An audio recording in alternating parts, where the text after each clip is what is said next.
Hi guys, welcome back to Life with Liz. If you haven't already, make sure to subscribe to my channel. Turn on your post notifications, that way you'll be notified every time your girl posts a new video. So today I've been busy all day, surprise. I was editing and got copyrighted, so I had to kind of start from scratch. So it took me a while to get that done. So now I have to hurry up and make something quick for dinner. All right, so I do have my comal going over here, so I'm gonna go ahead, and I also have some tomatillos that I have washed. I peeled and washed, so I'm gonna go ahead and start adding those to my comal.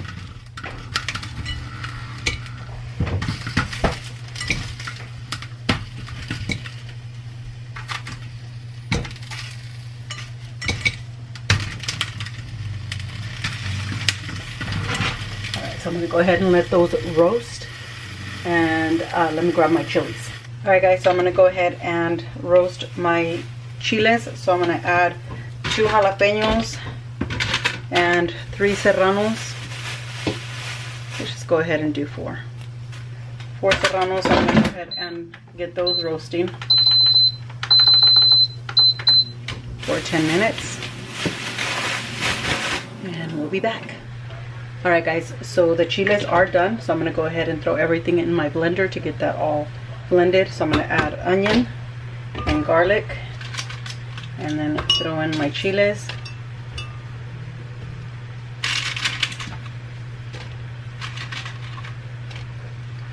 I'm going to add a little bit of water to that and salt, and then I'm going to go ahead and blend it. Alright, so it does look like our tomatillos are done, so I'm going to go ahead and grab those.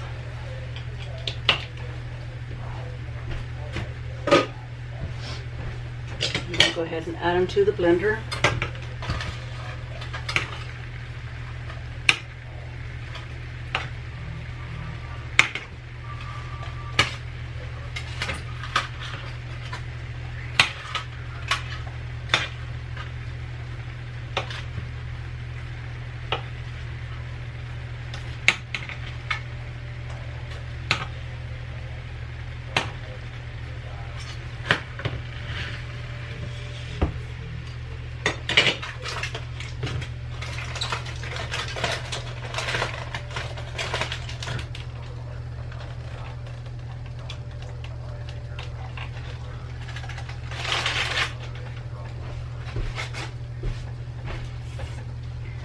Alright, so I got my tomatillos in there, and I also have some cilantro that I've washed up, so let me go ahead and grab that.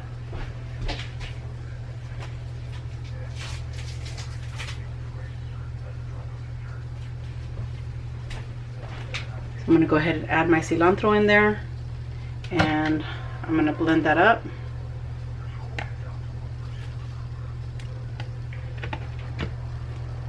So the salsa is done. So I'm going to go ahead and pour it in here into my bowl.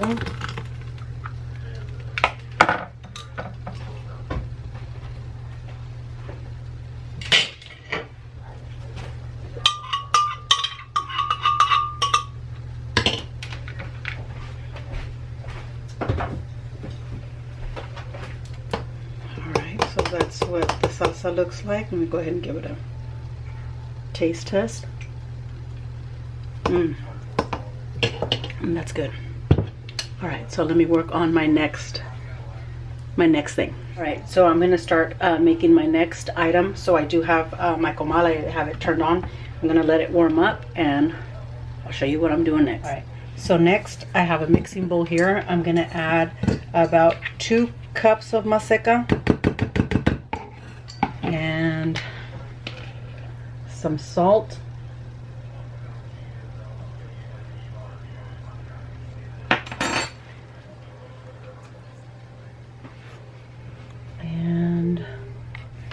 Alright, and I'm going to go ahead and add water a little bit at a time, and then I'm going to go ahead and get this mixed up, and I'll be back.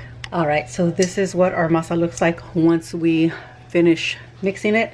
So I'm going to make my little masa balls so I can make some tortillas, and I'll be back. Alright, so I'm going to go ahead and show you guys how I do it with this first bolita, and then I'll take you guys over to the stove to show you guys how I put it on the comal. So let me take you over to that. Alright guys, I messed up that first one, but it is bubbling up because I was not recording, but this is number 2. I'm going to go ahead and set that down, give it a few minutes and let that cook up. But as you can see, my tortilla is already starting to fluff up.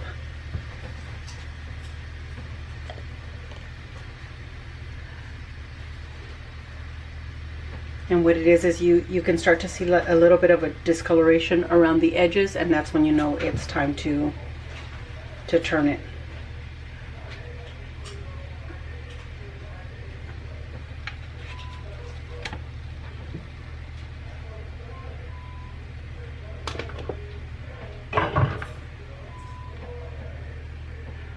You see that one fluffing up? So that one's good to go. Move this one to the back and go ahead and get some more going. All right. While we wait for this, I'm going to go ahead and get my beans started. All right, so I'm going to go ahead and add some oil to my pot over here, just a little bit, and then I'm going to get some. I'm going to let that heat up, and I'm going to add a couple of chiles de árbol into the grease to kind of fry them up. Alright guys, so I do have my chiles de árbol in here. Just kind of toasting those really quick. We don't want to burn them.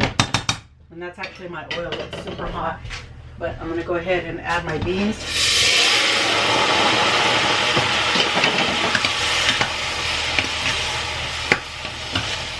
I'm going to let that go for a minute. And we'll be back to that. Alright guys, so this is what my tortillas are looking like.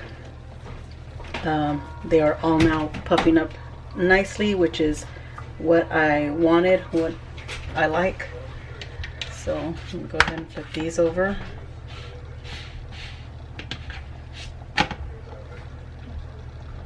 And there they go.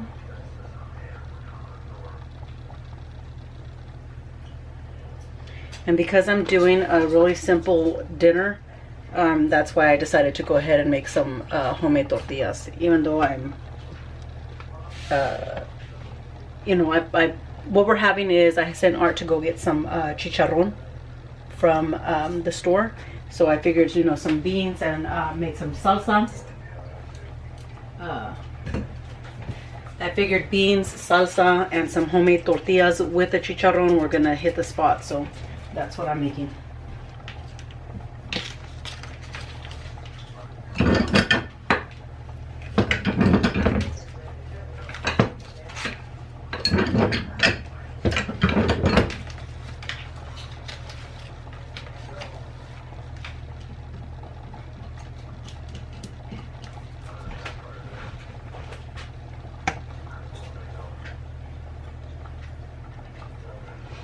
I don't know if you can see my beans back there are bubbling.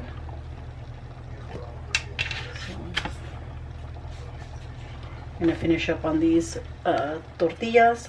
Hopefully the beans are done right now and I can start serving everybody. Alright guys, these are the last of my tortillas. These are my last 2 tortillas that I have left. So just waiting on these and I'm gonna start serving everybody.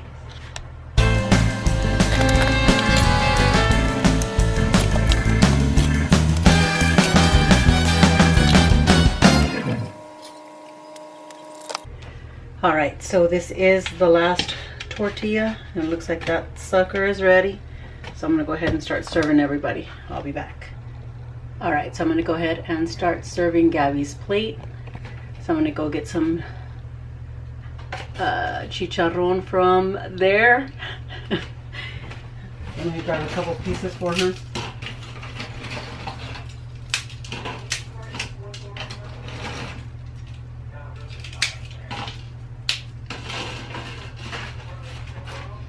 so I do give her a little bit of the chicharrones. I'll give her some beans. And then the salsa and tortillas are on the table, but I'll show you guys her plate in just a second. Alright guys, so Miss Gabby is served and ready to eat. She's got her little chicharrones, her beans, a little bit of salsa, and her tortilla. Is it yummy, babe? Yeah, did you try it already? Let's see.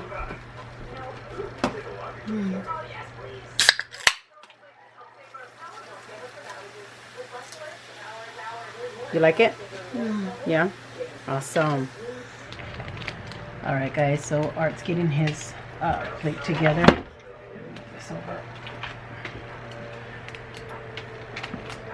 I forgot to add cheese to Gabby's beans, but I did add it. And then Art has his chicharrones, salsa, and then he has his beans with some queso cotija on top. And then there's tortillas right there. I'm doing the ultimate no-no. Pepsi and Dr. Pepper. Please don't put a lawsuit against me.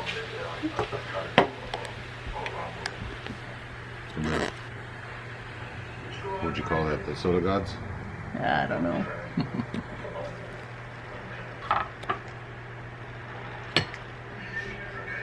I should go ahead and try it. Professional.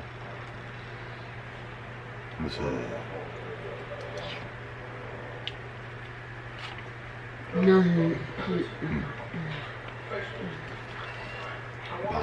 Yeah. The tortillas are good. Nice and soft. No. It's nummy, baby. Oh, thank you, moms. Eat it all, okay? Alright, so this is my plate here, so I'm going to go ahead and add some, your pajamas are beautiful, baby. Yeah, I want to show it. Oh, you want to show it to them? Okay. You want it? Alright, I'm adding some cotija cheese to my beans.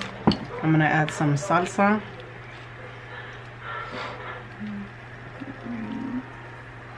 I'm going to show you guys Miss Gabby's pajamas and grab myself a spoon.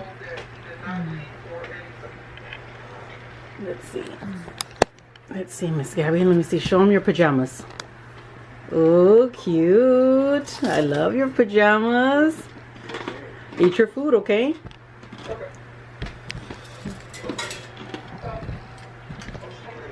So, let me go ahead and grab a tortilla.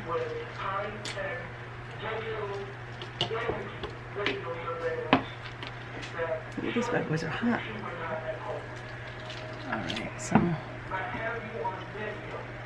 going to give this a taste test as well. Start with the tortilla. Professional. A bit quicker. Whatever. Beans and salsa.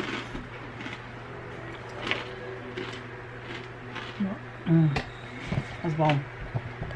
And Gingy is joining us with her presents. Oh, the beans are good. Everything. Alright, so there's Gingy's plate. She got beans and chicharrones. There's cheese, Gingy, salsa, and the tortillas. And then you can tell me how it is.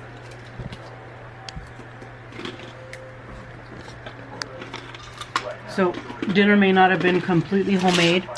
I just didn't make the chicharrones. But, how was it? Delicious. Yeah. Did you like it, Miss Gabby? Especially yummy? around this time, because it's just, I don't know. I think this type of food's good around this type of weather. Is this? I love it for Sunday breakfast. I mean, Sunday dinner ain't bad either, but for Sunday breakfast. A little bit. It made it like a fried egg with it. Mm-hmm. How was it, Ginger? Really good. Yeah. You like it? Oh, flavor. Thank you. Alright guys, so we're going to go ahead and finish eating and we'll be back. But I wanted to do a story time with you guys, just to give you guys a little bit more information on me and my family. So Yesterday, I know that you guys heard me say that one of my brothers does not eat meat. And it is not because he's a vegetarian. He doesn't eat red meat. Not because he's a vegetarian. So, excuse me. In our family, we have Lynch syndrome. Lynch syndrome is it's a gene. It's a genetic mutation. And what that does is that it causes cancer. We're more susceptible to getting cancer, and so we have had various family members pass due to cancer, having no idea that we were Lynch positive. It wasn't until a cousin of ours, he was young, early 30s. He passed from cancer. And in his treatment, they tested him for Lynch syndrome, and he came out positive. So with that, his sisters tested, and some of them were positive, and they reached out to the family and let us know that we should all test for Lynch syndrome. And so, excuse me, in doing so, there's 8 of us, and again, I don't know, cousins and all of that. I'm not sure. Some family members are, they want to know, they want to get tested, they want to be on top of it. Others are like, you know what, I don't want to deal with that. So, within the family, like my brothers and sisters, we do talk more about it. But as far as like other family members, unless they want to open up, that's their choice, and we respect that. But as far as us, there is 8 of us, my brothers and sisters, and I believe 4 of us have tested positive and 4 of us have not. I am positive. I am Lynch positive, and I had no idea. And because it is a gene mutation, we do pass it on to our children, which, again, had no idea.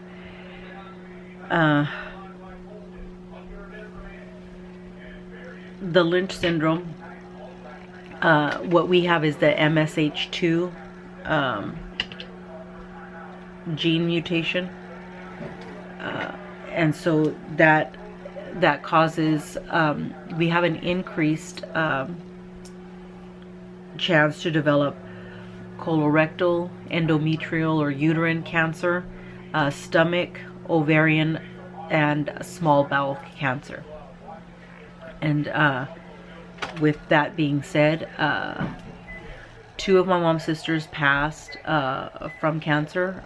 The older sister, she passed from, she wasn't the oldest, but the older sister passed from pancreatic cancer.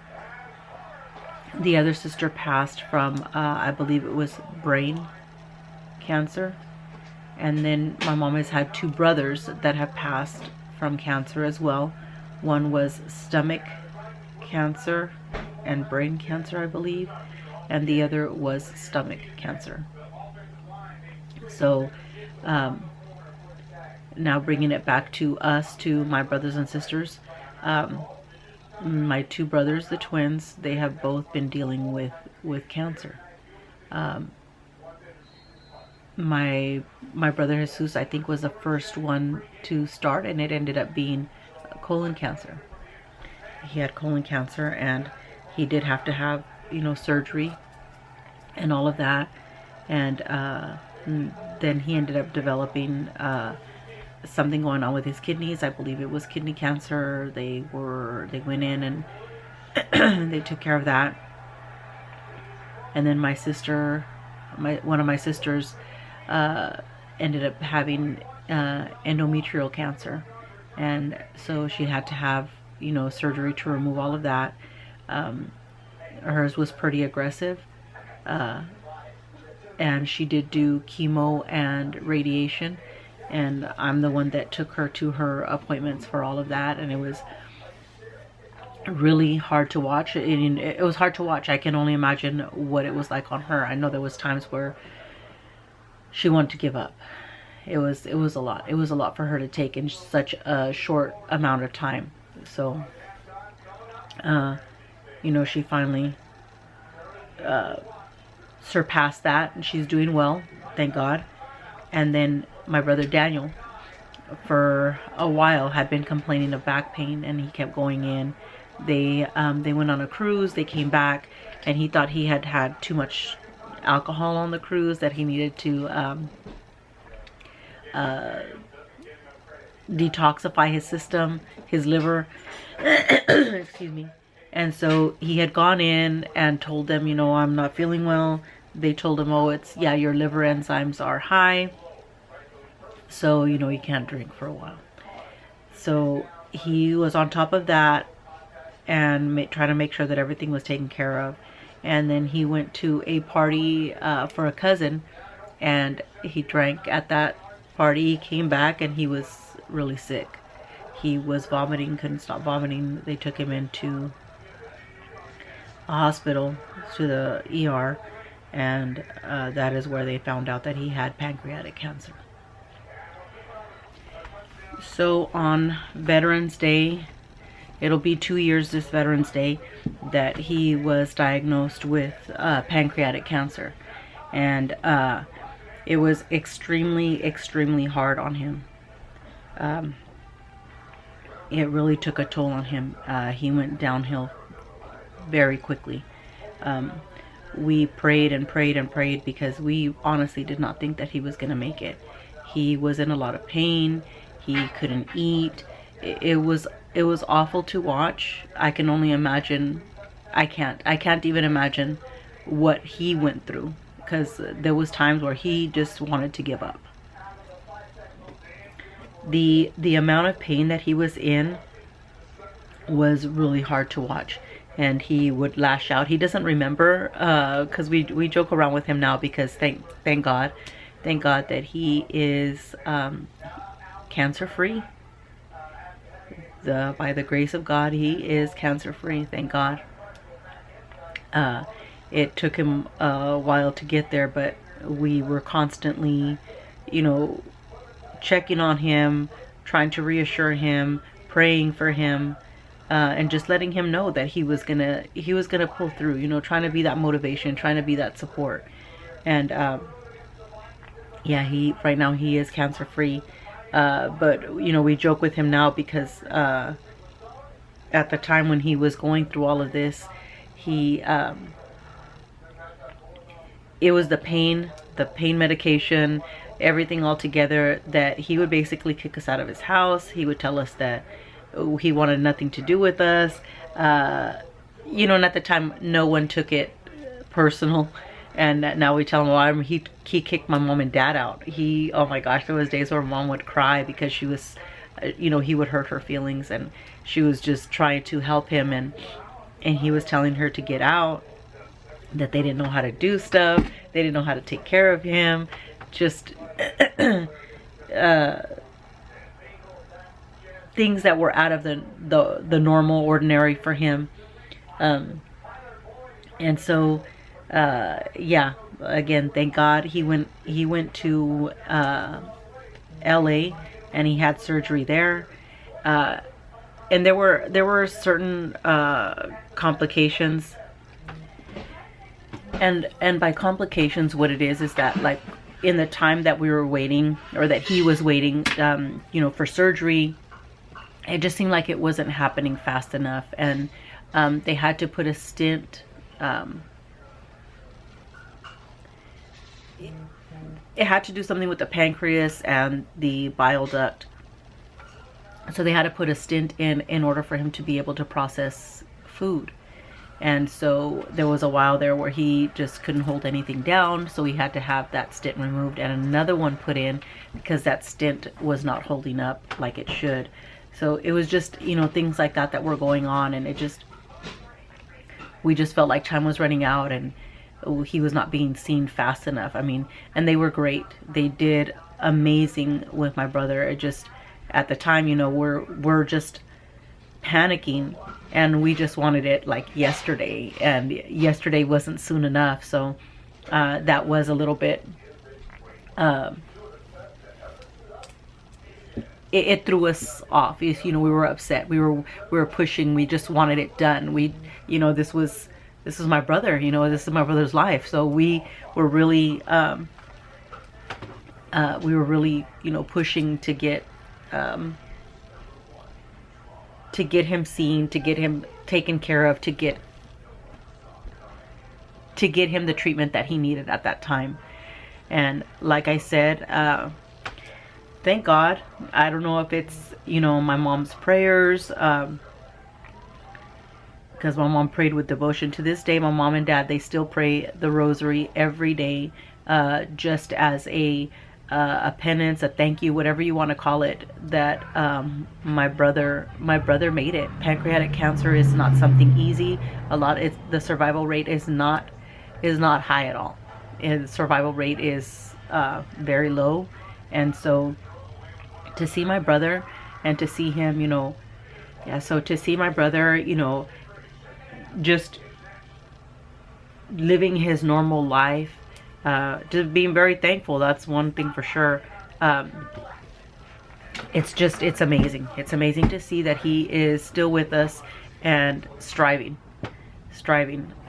So that is why he does not eat red meat. He can't process it because, you know, during his surgery, they did remove a big part of his pancreas and I believe his bile duct. And so through that is where we put out all the enzymes to be able to digest our food. And so he's not able to do that on his own. So there's a lot of foods that he cannot have. He cannot drink any alcohol or anything like that. So he's limited on what he can eat, but he makes the best of it. And he's been so strong to not cave in and be like, oh, let me just have a little piece of that. He's been really good. He's a very strong-minded person. And so my story does not compare to theirs at all. But a few years ago, I was sick. I had been sick, and I thought, you know, okay, I have already. I have it in my back. I've had it in weird places that I thought, okay, this is just, it's in my back. And I was like that all weekend. Didn't think anything of it. I just thought it's RA. So I went to work, and I was taking ibuprofen. I went to work, and then on Tuesday at work, Monday and Tuesday I was still not feeling well. I went to work anyway. And then on Tuesday evening, I believe it was Tuesday evening, all day that day at work, I just was not feeling good. So it was Tuesday evening. I came home and I wasn't feeling that great. I had laid down for a little bit. I took ibuprofen, and then I got up and I had this like burst of energy. So I'm doing laundry, I'm putting everything away, cleaning everything up, and then I went to bed. And I woke up. It was about 10 o'clock in the evening when I woke up, and I had, you know, pain. I was in pain, and I thought, I'm gonna be sick. I must have eaten something that was wrong. It's not agreeing with me. So I just thought that, you know, it's me gonna get sick. So I dealt with that pain until 3 o'clock in the morning, and there was times where I just wanted to throw myself on the floor and just feel the cold on my face. I just felt like I was nauseous. I wanted to throw up. I was in a lot of pain. And I don't take pain medication unless it's absolutely necessary. I won't go to the doctor unless it's absolutely necessary. I won't wake Art up unless it's absolutely necessary. So that night, it was 3 o'clock in the morning, and I woke Art up. And I had moved to the living room because I thought, he's got to go to work. You know, how is he going to get up? You know, no sleep if I keep tossing and turning in this bed. So I kept getting up every few minutes just to go to the bathroom, thinking I'm going to throw up. And finally, I went to the living room and I tried to lay down on the couch, and it was excruciating. I couldn't take it, and I couldn't sit down anymore without being in an extreme amount of pain. I couldn't lay down on my back, on my side, on my nothing. Nothing was Nothing was comfortable. It was nothing but pain. Finally, I was like, I can't even hardly walk. So I woke Art up and I said, hey, there's something wrong with me. I need to go to the hospital. So without hesitation, Art got up and he tells me now, he said, when you told me, he goes, I knew you were in pain because you would have never woken me up. So he called the ambulance and the ambulance came for me because he said that's going to be the quickest way for you to be seen. So I was like, you know what? At this point, I don't even care. I just wanted something. I wanted this to go away. So the ambulance comes, they take me, and then I'm in the ambulance, in the back of the ambulance, and the EMT asks me, you know, on a scale of 1 to 10, you know, how much is your pain? And I'm like, 10, it's 10. And he was like, childbirth is 10. And I go, I have 5 kids. It's 10. I'm telling you, it's 10. I was like, oh, okay. I remember I was so mad. I'm like, why am I going to lie about my pain? Just give me something. So anyway, they gave me morphine, and the morphine on the way up did nothing for me. My pain would not go away. And we get to the hospital, and they gave me 2 other pain medications while I was there. And because from 3 to 8, I was just there. They were doing x-rays, they were doing CT scans, they were doing all kinds of stuff on me. And so finally, I don't know what they gave me. It was closer to like 7 in the morning. And I finally was starting to subside a little bit to where I was starting to want to knock out. And I don't know if it was from exhaustion or what, but the doctor walks in and and he was like, well, we found out what's going on with you. And so he told me, he goes, you have kidney stones. And I started crying. And then he was like, oh, he goes, but it's okay. It's okay. You're going to be okay. And I said, I know I'm going to be okay. I was just so scared that I thought you were going to tell me it's cancer. These are not tears of fear. These are happy tears. I'm so happy that it's just kidney stones and not cancer. And I remember he told me, he started laughing and he said, you're the first person that I have ever seen that has been happy to have kidney stones. So from there, they sent me over to another hospital. I had to be taken to another hospital because they didn't have a surgeon there for the type of surgery that I needed, because I was going to need surgery to get the kidney stones removed. So we go to the other hospital, and finally, I think it was 11:30 in the morning, that I was being wheeled back to have surgery.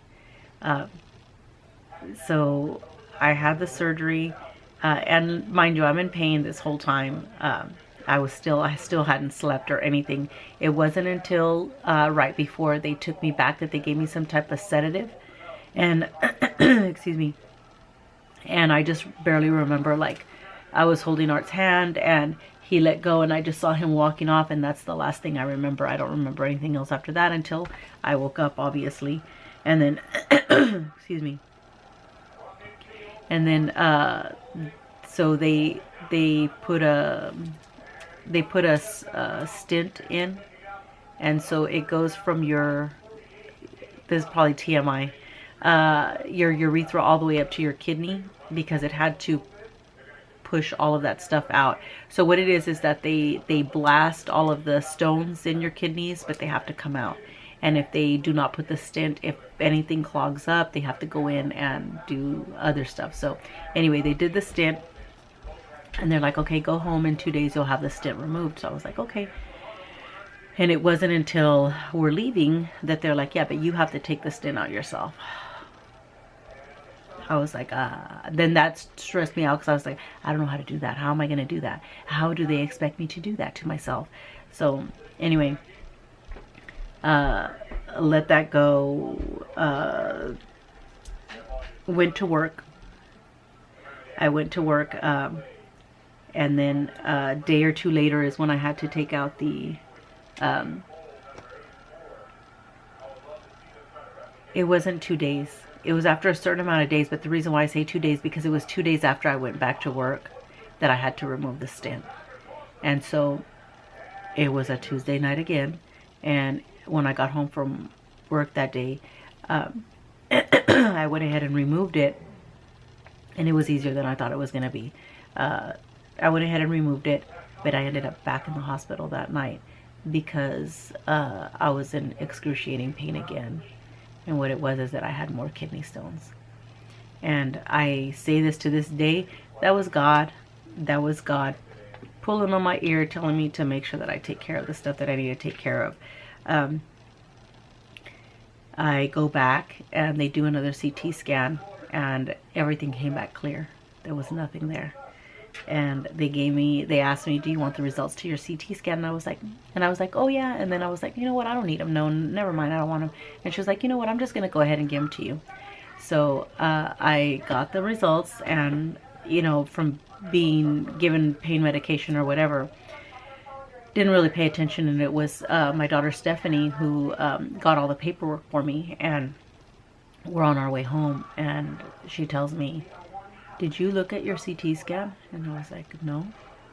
And she's like, there's something going on. They didn't tell you anything? And I said, no. They just gave me the stuff and told me, okay, be on your way. Like, nothing. And from her looking at the CT scan, I had, it showed that I had masses on the inside and the outside of my uterus, and they were so heavy that they had tilted my uterus, and I had felt no difference whatsoever. I felt nothing. And so then I broke down, because I was like, I know it's gonna be cancer. I have not been on top of the stuff that I need to be, and I know it's gonna be cancer. And I just broke down because that's been my fear. So I did break down, and that's been my fear. First thing I said was, who's going to take care of my kids? Who's going to take care of my kids? Who's going to take care of Gabby? That was like my first thought. It wasn't like, what's going to happen to me? My whole thing was like, this was a death sentence, and who's going to take care of my kids? Especially my Gabby. Who's going to have patience for my Gabby like I have patience? Nobody. So, I started stressing out about that.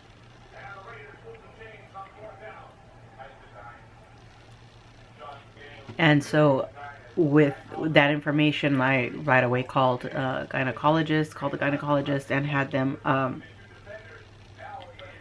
I set up an appointment with them. And this all happened to me probably towards the end of November, beginning of December. And it wasn't until January that I was able to be seen, by the gynecologist.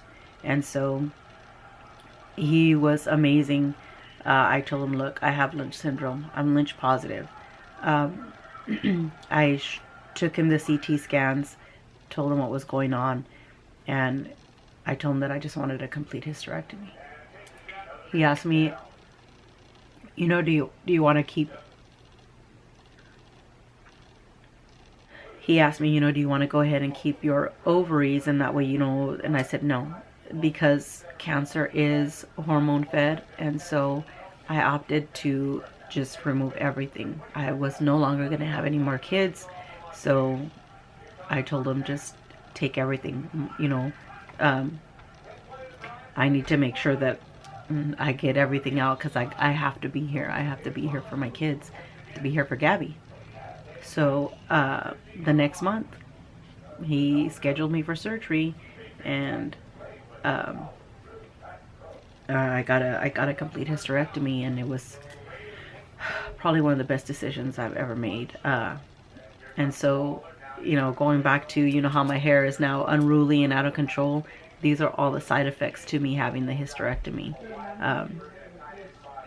There's a lot of things that have happened, a lot of things that we don't think of that happen to our bodies once we go through menopause or have a hysterectomy, that it's a pain in the butt. But thank God all that worry and everything was for nothing, because again, thank you God that it was able to be taken care of. All of the whatever growths that I had, they were tested, and they were not cancer. So thank God for that. But yeah, that was my biggest fear. And the reason why is because both my brother that had the pancreatic cancer and my sister that had the endometrial cancer, theirs had gone into their lymph nodes. And so it was really crucial that they get seen right away, because once it does get into your lymph nodes, I mean, it just spreads everywhere. So even though it was, my uterus, I was just glad that it was not cancer, because that could have gotten into my lymph nodes. That could have spread to other places. And it was just a big ordeal. And I'm just thankful, just completely thankful that it was not cancer, and that I'm still here kicking and able to take care of, my family, my babies, even though not all of them are babies anymore, but they're still my babies. So when you guys wonder why I have a smile on my face, or I do things with a smile on my face, that is why. I am very thankful, grateful that my family is all still here, because, with what we have going on, it's very, I don't want to take life for granted. Even though I'm older, I still have a lot of life to live. And so I always want to be happy. I always want to be happy. I always want to be in a good mood. I want my kids to see me happy.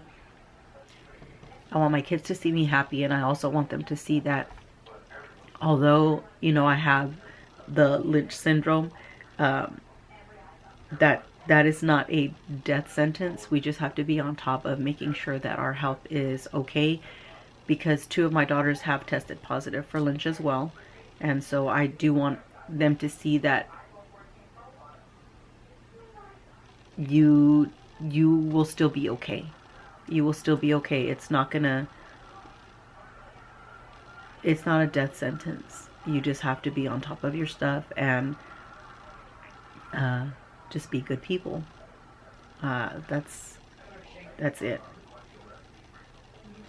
So that's one of my stories, of my many stories, that I am Lynch positive. If you guys have any questions on Lynch, or anything that you guys want to know about Lynch, let me know down below.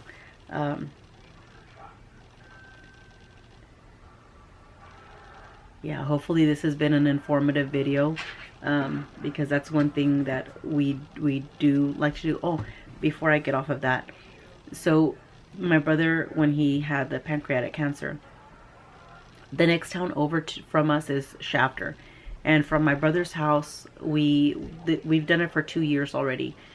So in May, every year in May, we all get together at his house, and we walk from his house to the Catholic church here in town, which is almost 9 miles. And so we do that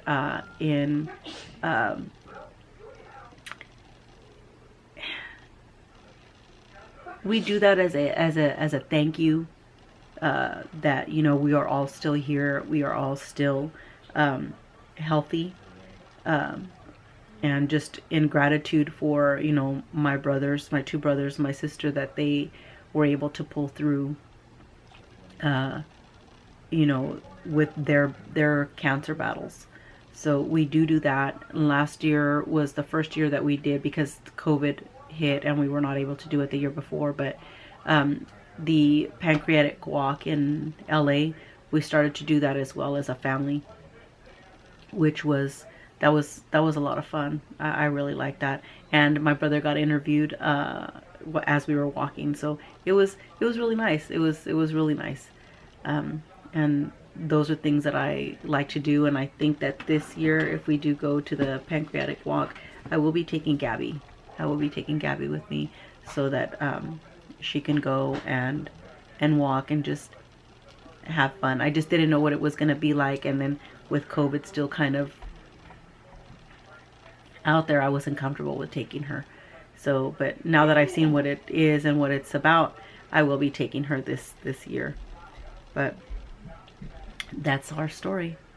It's probably not the happiest story time that you guys will hear, but that's my story.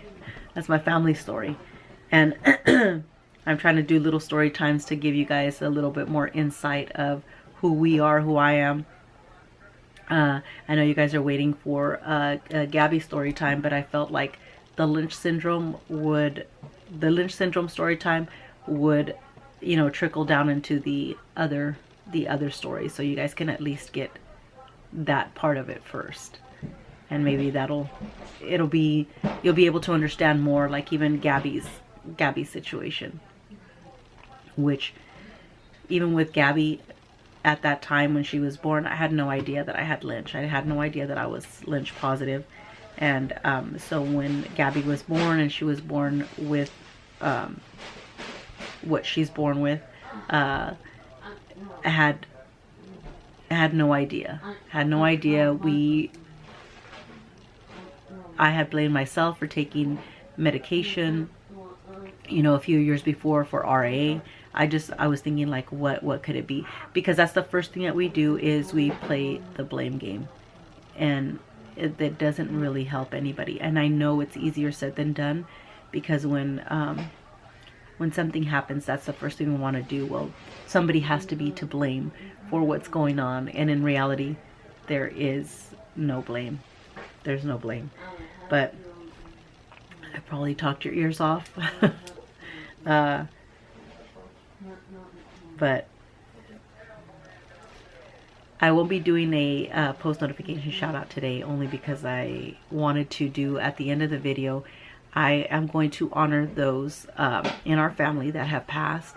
I won't be putting up pictures because I haven't asked permission from the families, and I just want to be respectful of everyone. So I will just be putting up names, and it'll be my mom's 2 brothers, my mom's 2 sisters, and my cousin that passed away.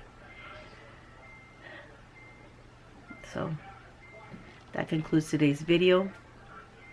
If you haven't already, make sure to subscribe to my channel, turn on your post notifications, that way you'll be notified every time your girl posts a new video. Thanks for watching, guys. Till next time.